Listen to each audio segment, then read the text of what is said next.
Boa noite, professora Lídice, é um prazer estar consigo. Boa noite a todos aqueles que nos estão a ouvir também, em Portugal, no Brasil, há pessoas que vêm também em Angola e noutras partes, com certeza, noutros países. Estas nossas conversas sobre teologia estão a decorrer de 15 em 15 dias, à quinta-feira, às 22 horas em Portugal, para poder facilitar também àqueles que estão do outro lado do Atlântico, onde há uma diferença horária de 3 horas pelo menos, poderem acompanhar. E esta vai ser a última sessão das Teoconversas este ano civil, depois vamos voltar no dia 14 de janeiro com um novo convidado. Desta vez temos uma colega, uma amiga, a professora Lídice Meyer Pinto Ribeiro, que eu passo a apresentar para quem não a conhece. Ela é muito conhecida já em Portugal e mais ainda no Brasil. A professora Lídice é pós-doutora em Antropologia e História e doutora em Antropologia Social pela Universidade de São Paulo, a USP. Também é professora convidada no mestrado em Ciência das Religiões na Universidade Lusófona, aqui em Lisboa. De igual forma, ela é investigadora integrada no Centro de Literaturas e Culturas Lusófonas Europeias da Faculdade de Letras da Universidade de Lisboa, mais conhecido como CLEPUL, e também na Cátedra de Estudos Globais da Universidade Aberta, também em Lisboa. No Brasil, ela foi professora e coordenadora de pós-graduação na Universidade Presbiteriana Mackenzie, em São Paulo, Brasil. A professora possui vasta produção académica, com livros e artigos publicados, essencialmente nas áreas de História e Antropologia. Então, muito boa noite. Boa noite, professor Briços. É um prazer estar aqui, no nosso Teologando. Exatamente. Talvez algumas pessoas estejam a perguntar, bom, mas neste caso não é uma pessoa estritamente da área de teologia. Pois, mas a teologia e a ciência das religiões, já agora também, são áreas que se cruzam muito com muitas outras áreas. A sua especialização... Nesses meus 21 anos de Mackenzie, 18 anos foram passados na teologia. Então, eu sou professora da teologia há 16 anos.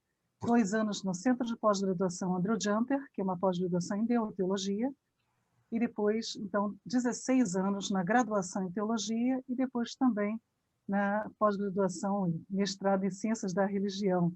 Mas também coordenei a pós-graduação em Teologia, também na Universidade de Mackenzie, e também pós-graduação em Pedagogia e também na Filosofia.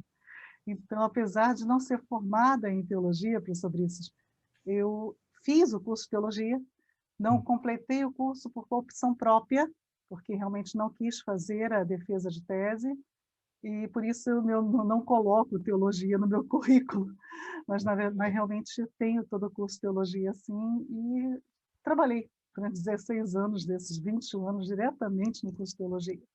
Okay, estudou e tem experiência, sobretudo também, muita experiência nessa área. Sim.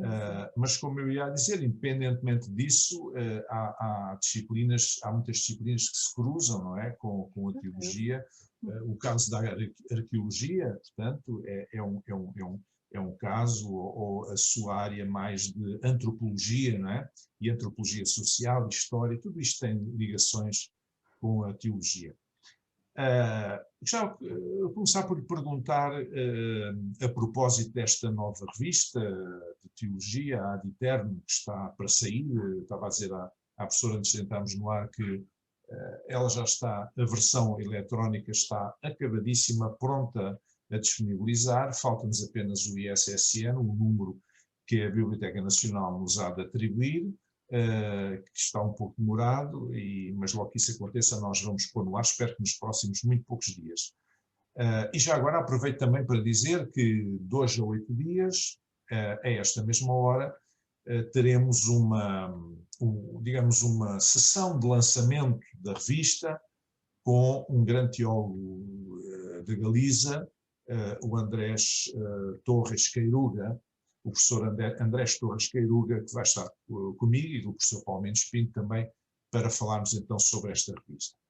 Mas qual é para si a pertinência de uma revista de teologia em Portugal? A revista Ad Eternum será uma grande aquisição mesmo para toda a área de teologia e toda a área humanas, podemos dizer assim, de Portugal, porque até o momento o que temos é produzido pela Universidade Católica. Então é interessante termos um material vindo de outra universidade, como a Lusófona, que é uma universidade que não é confessional, e que por isso pode abranger até inclusive outros elementos de teologia. Então eu acredito que a Revista de Eterno é algo que estamos aguardando há um bom tempo em Portugal, e será, então, uma grande aquisição e uma grande ajuda para poder usarmos isso também em cursos e podemos estar divulgando a produção, não só de Portugal, como produção de outros lugares também, a serem também publicados na revista. Sim, até porque as pessoas em geral, o público em geral, o cidadão comum, eu diria que uma grande parte nem faz ideia de para que é que serve a teologia, não é? Há uma grande iliteracia, não apenas bíblica, mas uma grande iliteracia teológica, isto é, as pessoas não fazem ideia do que muitas pessoas pensam que só estuda teologia quem for para padre ou seguir uma carreira pastoral ou coisa do género, mas há teólogos que não são nem pastores, nem padres, não têm uma responsabilidade sacerdotal ou pastoral, mas são investigadores em teologia, portanto, é uma ciência, como qualquer outra, tem os seus cânones, não é? Tem o seu rigor de investigação, etc., e de estudo, mas muita gente não tem muito essa noção, não é? Talvez, não sei como é que acontece no Brasil, se também é uma realidade diferente, mas não sei se acontece alguma coisa assim semelhante, não é? Com certeza, com certeza. Meus alunos sempre se preocupavam muito, principalmente com seus pais, porque É, sempre havia esse questionamento: por que que meu filho vai fazer teologia se ele não vai ser padre ou se ele não vai ser pastor? Mas há um campo muito grande para teólogos, inclusive com as organizações não governamentais. Então, tem acontecido bastante também o aproveitamento de teólogos, assim também como nas comissões de ética. Então, o teólogo tem sido muito aproveitado também para discussões de ética. E nesse campo também é algo que é muito importante pensar na questão da teóloga mulher também, né, sim. que é um campo também muito pequeno, muito mais restrito ainda do que o campo dos homens. Então, todas as turmas de teologia, sempre o número de moças é muito pequeno, perto do número de rapazes, né? Então, mostra que ainda é menor ainda o entendimento da possibilidade de uma mulher fazer teologia. No seu entender, há questões teológicas importantes, atuais, no mundo atual que estamos a viver, que necessitem de investigação, portanto, grandes questões teológicas que se coloquem. Bom, a teologia sempre existiu, pelo menos há 2000 anos, não é? Teologia cristã, estamos a falar, e há questões que são de fundo, não é? São questões talvez mais de doutrina, mais dogmáticas ou assim. Mas agora estou a falar de questões que se coloquem mais ao homem de hoje e à mulher de hoje, ao mundo de hoje, às famílias de hoje, às populações contemporâneas, grandes questões que necessitem de ser trabalhadas por teólogos, que necessitem ser investigadas. Portanto, questões teológicas de hoje, no seu entender, acha que sim? Com certeza. Há muitas questões, principalmente nesse campo da ética, é por isso que eu trabalhei isto, que são importantíssimas serem trabalhadas dentro da teologia. E isso é importante que se tenha uma versão ou uma visão, tanto do lado masculino quanto do lado feminino da teologia. Por exemplo, questões como aborto, como violência, como pena de morte, são questões que envolvem claramente a ética e onde a teologia tem alguma versão a ser dita também, tem seu entendimento. E é interessante que a visão feminina e a visão masculina, muitas vezes, podem até divergir nesses assuntos. Então, é por isso que é muito importante que haja um diálogo e haja a possibilidade dos dois sexos, ou seja, os dois gêneros, estarem trabalhando a teologia. Acha que há uma teologia no feminino? Existe uma teologia do feminino, como existe uma teologia feminista.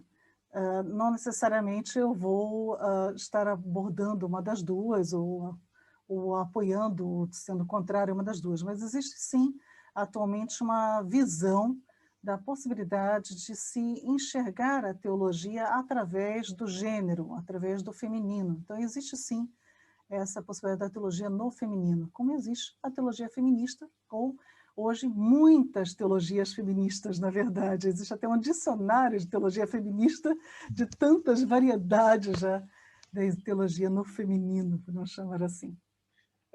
A minha questão é a seguinte: como o cristianismo, a fé cristã tem sido, ao longo destes 2000 anos, a grande ênfase tem sido sempre no masculino, as mulheres, quer as figuras bíblicas, quer ao longo da história, embora a Igreja Católica tenha declarado santas determinadas mulheres ao longo da história, mas as mulheres tiveram sempre um papel secundário na Igreja, ou seja, as mulheres aparecem como, se calhar, a maioria dos fiéis, não é? Nas comunidades de fé, mas depois, em muitas áreas do cristianismo, muitos segmentos do cristianismo, não apenas no mundo católico, mas também no mundo protestante e evangélico, tem muita dificuldade em dar as mesmas oportunidades às mulheres, ou em reconhecer os mesmos ministérios, os mesmos dons às mulheres. Elas ficam sempre um bocadinho como num segundo plano, não é? O que me parece um pouco não só injusto, mas incompatível com o mundo e a sociedade em que estamos a viver e até com os princípios do Evangelho. O que é que lhe parece? Bom, eu vejo duas situações aqui sobre isso. Primeiro, eu não concordaria com o fato de que a mulher seja sempre secundária. Nós temos, desde o momento do início da Igreja Cristã, a participação da mulher muito forte, como o senhor até destacou um pouco aqui. E a participação também de muitas mulheres teólogas, mesmo a partir do século II. Né? Nós temos Perpétua, por exemplo, que deixou seus escritos, e temos também várias outras teólogas que foram chamadas até pela Igreja Católica de doutoras da Igreja. Né? Mulheres que deixaram tratados teológicos que são tão profundos como os tratados teológicos escritos por homens da mesma época. Mulheres que conheciam as línguas originais e colaboraram, inclusive, até com a tradução da Bíblia com Jerônimo. Então, há uma grande quantidade de mulheres que realmente estiveram o tempo todo produzindo e trabalhando a teologia. O que acontece, primeiro, é um desconhecimento dessa obra da feminina. Isso é muito importante de ser ressaltado. Muitos não conhecem ou até evitam falar um pouco sobre essa obra teológica da mulher, a construção da teologia pela mulher durante todos esses séculos da Igreja. E a outra questão é que, realmente, de um tempo, podemos chamar do século IV em diante, realmente o papel feminino foi sendo relegado aos poucos a um segundo plano, embora não totalmente descaracterizado ou não totalmente eliminado. Mas há uma restrição cada vez maior à figura da mulher. E só mesmo depois do século XX é que, com o pentecostalismo, as mulheres começaram novamente a galgar outros postos, né? Voltar aos postos que tinham no início da igreja, do século I ao século II. Mas não podemos dizer que elas, então, estiveram sempre em segundo plano, não. Realmente tivemos várias fases da mulher, da presença da mulher, desde a formação do povo de Israel, a formação da igreja, e desses séculos todos até os dias de hoje. Sim, mas mesmo quando se faz interpretação bíblica do Antigo Testamento, mesmo e do Novo também, a interpretação habitual é uma interpretação que não valoriza o papel da mulher, ou diria até que diminui. Para uma razão, o apóstolo Paulo se viu obrigado a dizer, a escrever numa das suas cartas, que em Cristo tinha caído as barreiras de separação, e entre elas a barreira do sexo, não é? Que não havia diferença entre o homem e a mulher perante Cristo, naturalmente.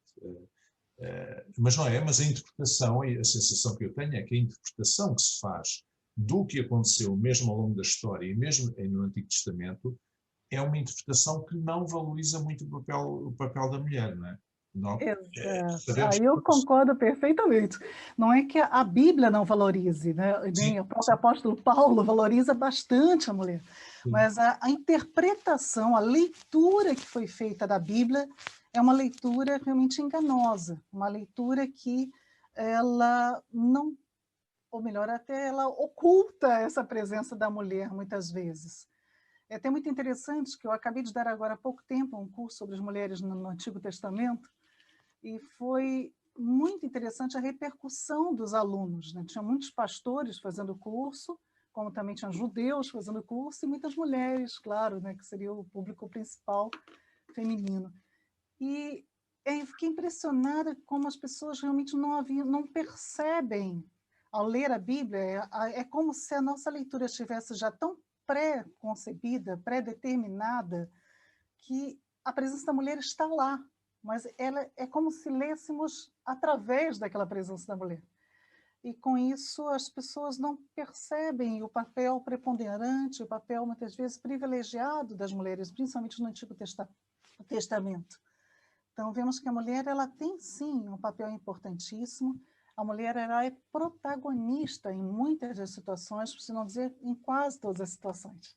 Nós vimos a mulher com protagonismo desde a criação até toda a formação do povo de Israel, a preservação do povo de Israel, a mulher com protagonismo no período dos juízes, protagonismo no período dos reis, protagonismo no período, inclusive, da volta do exílio. Quer dizer, a mulher está presente em todos os momentos. É que, muitas vezes, a leitura ela é tão viciada que não se observa isso. E claro, temos que compreender, enquadrar a leitura numa sociedade típica patriarcal, não é?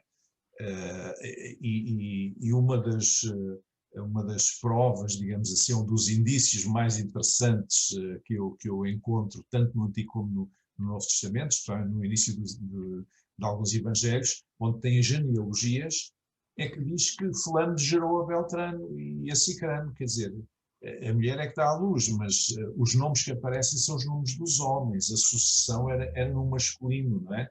As mulheres não Nem aparecem sempre. ali. Nem sempre. A própria genealogia de Jesus representa 5 mulheres. Né? Sim, Isso mas é de uma muito maneira importante. geral. Sim, mas de uma E maneira nas genealogias, a gente também não percebe isso. Eu amo genealogia. Quem foi meu aluno sabe que eu gosto de fazer genealogia, gosto de trabalhar isso. E muitas vezes não se percebe que aparece muitas vezes que fulano gerou Beltrano de Ciclana.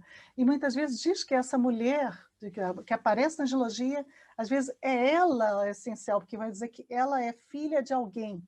E às vezes nesse filha de alguém mostra de que tribo ela era, de que povo ela vem, e isso é importantíssimo numa genealogia. Então, em muitas genealogias, as mulheres aparecem sim. Só que como a maioria dos nomes são masculinos, às vezes também não lemos essas mulheres. É a mesma coisa que a gente estava conversando agora há pouco. Parece que a leitura está tão viciada que o nome da mulher desaparece. Vemos só os homens. Mas eles estão sim. Eu desafio cada um a ler a genealogia e ler com calma, com muito cuidado, porque é muito gostoso de se ver que é possível fazer os casamentos direitinho e descobrir que mulher que gerou quem. Por exemplo, na genealogia dos reis. É muito interessante que toda a genealogia dos reis aparecem as mães desses reis. E apesar isso de é tudo. importantíssimo para saber de que rei ele veio, de que povo, de que tribo ele veio e assim por diante. Sim, claro que há casos em que as mulheres são protagonistas, estou a pensar no caso de Ruth, Judite, tantas outras, Esther, não é? Portanto, as mulheres são de facto protagonistas, mas a maior parte da história, aliás, não é só na história bíblica, é na história humana, não é? É mais escrita no masculino, porque, enfim, tratava-se de uma sociedade patriarcal, não é? Agora, mesmo quando nós estudamos os povos contemporâneos, mesmo do povo de Israel, do antigo Israel, mesmo no Antigo Testamento, uma coisa que nós verificamos é que a posição social e a dignidade da mulher e a posição social da mulher no povo de Israel era muito superior, significativamente superior, à posição da mulher noutros contextos, por exemplo, de povos cananitas ou de outros povos contemporâneos do povo de Israel.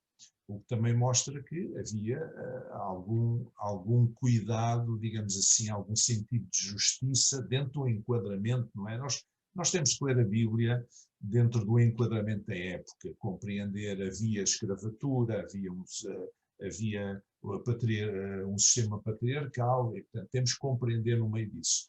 E eu acho que o que a pessoa Lidice tem feito, e outras pessoas, especialmente mulheres, é tentar ler a Bíblia com os olhos mais sensíveis para tentar encontrar as mulheres, não é, que lá surgem e o seu papel, muitas vezes um papel fundamental, importante, para que de uma maneira geral, quando se faz uma leitura mais ligeira, não se encontra, não nos apercebemos disso, não é? Elas estão lá, mas é preciso ir à procura delas, não é? É isso, não é? Sim, uma parte é esta. É muito importante também estarmos lendo a Bíblia, e aí, como o senhor falou de arqueologia, dentro da questão antropológica, cultural, do momento em que esse texto foi escrito, porque vamos encontrar algumas coisas que são só compreensíveis dentro dessa questão cultural. E é importante lembrar que o povo de Israel, falando já que o senhor tocou no assunto do povo de Israel, o povo de Israel, ele não nasce do nada, né? Abraão, ele é chamado da Mesopotâmia. E a Mesopotâmia existe uma tradição também com relação às mulheres. Então, a forma como Sara é tratada, a forma como Rebeca, que também vem do povo mesopotâmico, na própria Raquel. Então, tudo isso tem que ser lido dentro dos seus povos também. Então, como a mulher era tratada nessa parte da Mesopotâmia, como a mulher é tratada no Egito, já que o Egito faz muito parte também do povo de Israel. O povo de Israel, por diversas vezes, vai ter relações com o Egito, né, em diversos momentos do Antigo Testamento e também no Novo. Não podemos esquecer que o próprio Jesus foi ser criado por um período no Egito também, né, a fuga para o Egito. Então, esses outros povos, né, e como esses povos tratavam não só as mulheres, como os escravos, como os próprios tratamentos dos próprios homens mesmo, os filhos, tudo isso é muito importante ser estudado para se entender a Bíblia na sua completude. E isso importa bastante também para essa visão. Agora, é interessante que eu vejo é que eu compreendo que a Bíblia tenha sido escrita num contexto patriarcal, com toda certeza, e é por isso que eu vejo como algo mais miraculoso, mais sobrenatural, o fato de que, apesar disso, as mulheres estão lá e estão com protagonismo. Então, não foi um fato da Bíblia ter sido escrita num período patriarcal, ter sido escrita por homens, que fez com que a mulher deixasse de aparecer ou deixasse de ter um protagonismo. E nesse ponto mostra, mais uma vez, que é a mão de Deus que estava por trás orientando tudo. Então, Deus fez a sua escrita e manteve o protagonismo da mulher, mesmo que fosse nas entrelinhas. E cabe a gente ter essa sensibilidade, que o senhor colocou muito bem, de ler com calma, ler de olhos e corações abertos, para poder entender corretamente o texto da Escritura. Então, mas no seu entender, qual é a razão ou razões que levam a que no mundo cristão, quando nós olhamos, e eu estou a falar do mundo católico, protestante, evangélico e até ortodoxo, tirando talvez as igrejas reformadas mais históricas do protestantismo, todos os outros setores, a maioria, não todos, a maioria dos outros segmentos, sejam tão avessos a dar as mesmas oportunidades às mulheres do que dão aos homens. Alguns até utilizando textos das Escrituras para fundamentarem o não acesso das mulheres, quer ao sacerdócio, quer ao ministério pastoral. Pronto, alguns até recorrendo ainda àquele versículo complicado, enfim, do apóstolo Paulo, que diz que as mulheres devem estar caladas nas igrejas, enfim, e alguns usam esse argumento, naturalmente de forma abstrusa, digamos, mas porquê é que acha que isto acontece hoje? Há toda uma origem histórica para isso. A gente precisa primeiro lembrar de que, se a mulher inicialmente tinha um protagonismo, se mesmo lá no tempo dos Atos Apóstolos, em Atos 1, a mulher está lá, está sendo contada, depois aparecem no próprio livro de Atos várias mulheres, como Febe, Lídia, Priscila, tendo um protagonismo muito forte. Então, a gente percebe que começa a acontecer já um cerceamento a partir do século II, com uma reação ao montanismo, né, onde temos já várias mulheres aparecendo como profetisas, né, principalmente um movimento liderado por 3 grandes mulheres, e o gnosticismo, que também vai exaltar muito a mulher. Então, primeiro, uma reação a esses 2 movimentos, que, como toda reação, acontece uma espécie de já que eu não quero que a mulher seja exaltada como esses movimentos fazem, vamos então tolher quase que totalmente o seu comportamento ou tolher totalmente a sua presença na direção da igreja, digamos assim. Outra questão importante lembrar também é que nesse início da igreja cristã também nós temos uma influência greco-romana muito forte. Nós temos aqui já no século IV, com Constantino e tudo, você começa a ter não só o Edito de Tolerância, mas você tem toda uma influência greco-romana muito grande. E é uma influência que vai trazer uma visão da mulher muito negativa. Enquanto a visão judaica era positiva, a visão greco-romana era muito negativa da mulher. Então, a mulher é vista como realmente aquela que trouxe o mal ao mundo, com o mito de Pandora. E aí o mito de Pandora se misturando com o mito de Eva, ou a história de Eva, isso acaba trazendo a mulher como sendo a fonte do pecado, a mulher como sendo a fonte de tudo que acontece de ruim. E aí a Idade Média só vai reinterpretando isso e só piorando a situação até os dias de hoje. Quanto à questão do apóstolo Paulo, isso eu vejo como uma interpretação, como eu falei, capenga, na verdade, uma interpretação de que as pessoas não veem o texto como um todo. Ora, a teologia cristã, pegando aqui na Bíblia, a teologia cristã vai dizer o quê? Que a Bíblia não se contradiz. E se a Bíblia não se contradiz, eu não posso, então, entender um apóstolo Paulo como um misógino ou machista, sendo o mesmo apóstolo Paulo que fala bem da Evódia, da Sinti, que vai citar 9 mulheres em Romanos 16, né, e citar mulheres que, inclusive, cooperaram com o Evangelho, né, trabalharam junto com ele. Ele cita a mãe de Rufo como sendo a mãe dele, a mãe espiritual dele. E ele vai citar Priscila, Lídia, vai usar dessas mulheres. Priscila é uma que vai ensinar Apolo, né, uma mulher que discipula um missionário. Isso falando de Paulo só, né? Nem estou falando de Jesus. Então seria mais ainda trabalhando com a mulher. Se Paulo dá todo esse valor à mulher, e se Paulo é o mesmo Paulo que lá em 1 Coríntios 7 vai colocar homem e mulher com o mesmo valor também, né? Onde ele vai dizer que a mulher não é proprietária do homem, nem o homem é proprietário da mulher. Então, algo completamente diferente também do que o povo judeu dessa época via, com uma mulher como propriedade do homem, tanto como ele podia divorciar-se quando quisesse, da forma que quisesse, né? Paulo já usando a mesma ideia de Jesus, fala, não, o homem não é proprietário da mulher, nem a mulher é proprietária do homem. Da mesma forma, Paulo também, lá em Efésios 5, vai dizer que o homem tem que amar a mulher como Cristo amou a igreja, né? Fazendo uma semelhança com Cristo. E Pedro, né, que também está ali junto com Paulo nessa formação da igreja, Pedro então vai dizer, pior ainda, vai dizer, olha, se o marido não tratar bem a mulher, Deus não vai ouvir as suas orações. Isso está lá em 1 Pedro, quer dizer, como é que eu posso entender essa liderança da igreja, que fala isso tudo, ser contrária, então, a mulher a falar na igreja, ou contrária a mulher a ter qualquer papel? Eu só posso entender isso como sendo uma situação realmente particular, daquele momento, naquela igreja, talvez.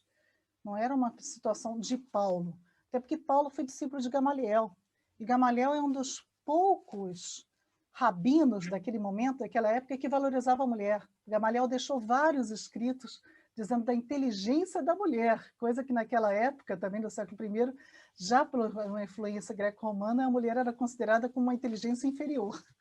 Gamaliel não via desse jeito. Então, se Paulo aprendeu com Gamaliel, Paulo com certeza não era nem misógino, nem machista, não era nada disso. Mas é que lemos, às vezes, o texto separado de todo o contexto. E isso, infelizmente, traz ideias bem erradas. Eu tenho certeza que Paulo não concordaria com esses pastores que pregam usando esse texto, não. Até porque Paulo tinha uma cultura transversal, muito universal, não apenas era judeu, hebreu de hebreus e fariseu de fariseus, como ele diz, e tinha aprendido aos pés de Gamaliel também, como ele diz, portanto conhecia muito bem a cultura judaica, a religião judaica, o judaísmo, mas também era cidadão romano e conhecia muitíssimo bem a cultura helénica, não é? Que era predominante ainda naquela altura. E, portanto, o Paulo era um homem que tinha mundo, não é? Tinha mundo, era um homem culto, falava várias línguas, era um homem muito conhecedor e com certeza que ele sabia discernir as diferenças culturais, que é uma coisa que eu vejo que às vezes no meio cristão há dificuldade em compreender que há sensibilidades e diferenças culturais muito grandes entre povos diferentes, de regiões diferentes, e em saber destrinçar o que é cultura do que é os princípios da fé, não é? Os princípios da fé ou da doutrina, digamos assim, e a cultura em geral. Eu lembro-me que aqui há uns bons anos, surgiu no jornal do Vaticano, o Observatório Romano, um artigo em que dizia que punha em causa os batuques e as danças nas missas em África, né? E dando a entender que isso ia ser alvo, e não foi com este Papa, foi pai, não sei se no tempo do papado anterior, se ainda mais antigo. E o jornal do Vaticano, quando se quer fazer alguma mudança, põe-se um artigo assim, tipo balão de ensaio, a ver o que é que dá. Então os bispos africanos, católicos, eles puseram a mão à cabeça e disseram: nós não podemos pedir ao povo para deixar a vida pendurada à porta da igreja. Aquilo é a vida deles. O dançarem, o mexerem-se, os batuques, aquilo, lá está, estamos a falar de uma questão cultural e não de uma questão de fé, com base de fé, porque a Bíblia não explica se nós devemos dançar ou não, ou se devemos levantar as mãos ou não, ou se devemos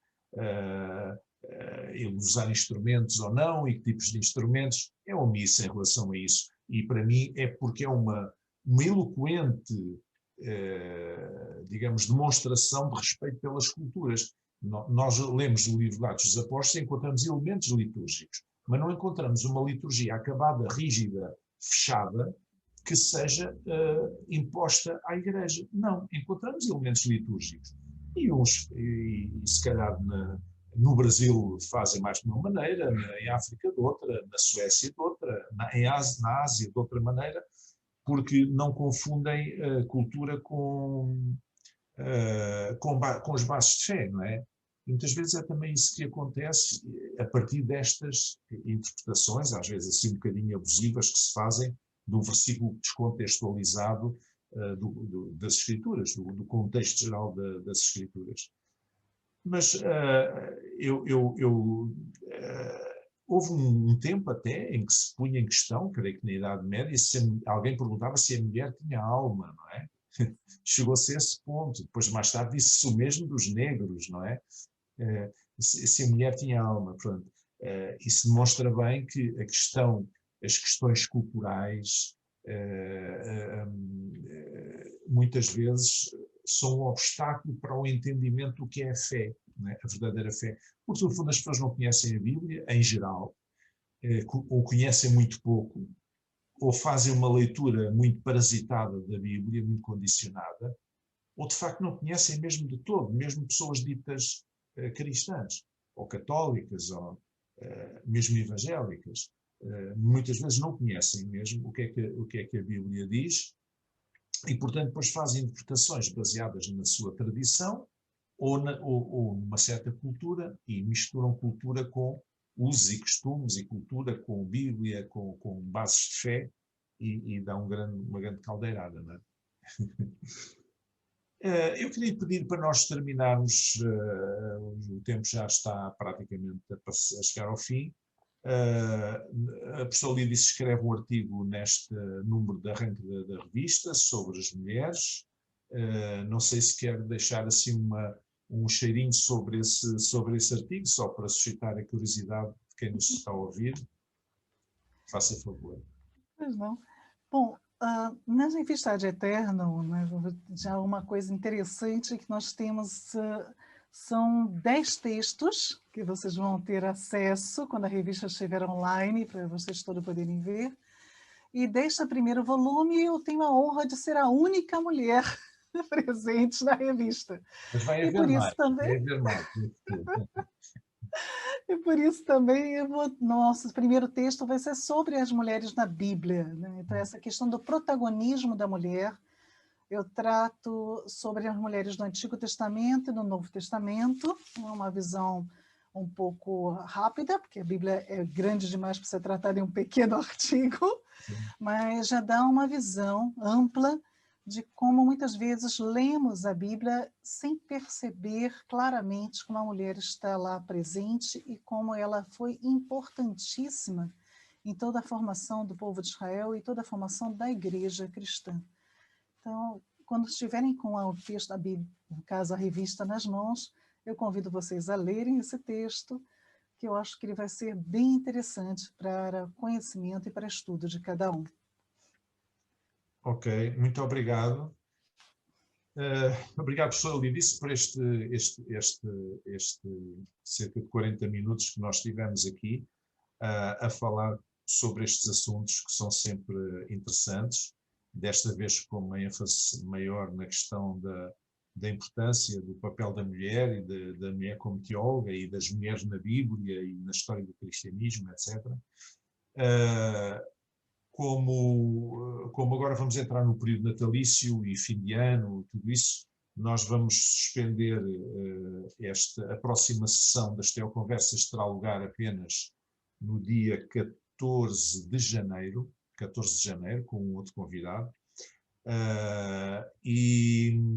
Entretanto, 2 a 8 dias, dia 17, a esta mesma hora, teremos então aqui aquela sessão que eu vos falei há pouco, de lançamento da revista, com o professor Andrés Torres Queiruga, o professor Palmeiras Pinto e eu também, para falarmos mais especificamente sobre a revista, e nessa altura já a revista estará disponibilizada para toda a gente poder ter acesso a ela, que é de acesso aberto. E também, ao mesmo tempo, a plataforma da revista estará disponível para receber propostas de artigos de pessoas que são pessoas interessadas em teologia, em investigadores que gostariam de publicar as suas investigações. Estará então disponível as condições para o fazer e são todos muito bem-vindos a fazê-lo. Ok? Mais uma vez, muito obrigado, professora. E até à próxima, e desejo aos meus amigos, aos nossos ouvintes, aqueles que nos estão a acompanhar, um Santo Natal e um Ano Novo que vai ser, com certeza, muito melhor do que 2020. Tá bom? Ok, então, boa noite, muito obrigado. Boa noite, professor. Obrigada.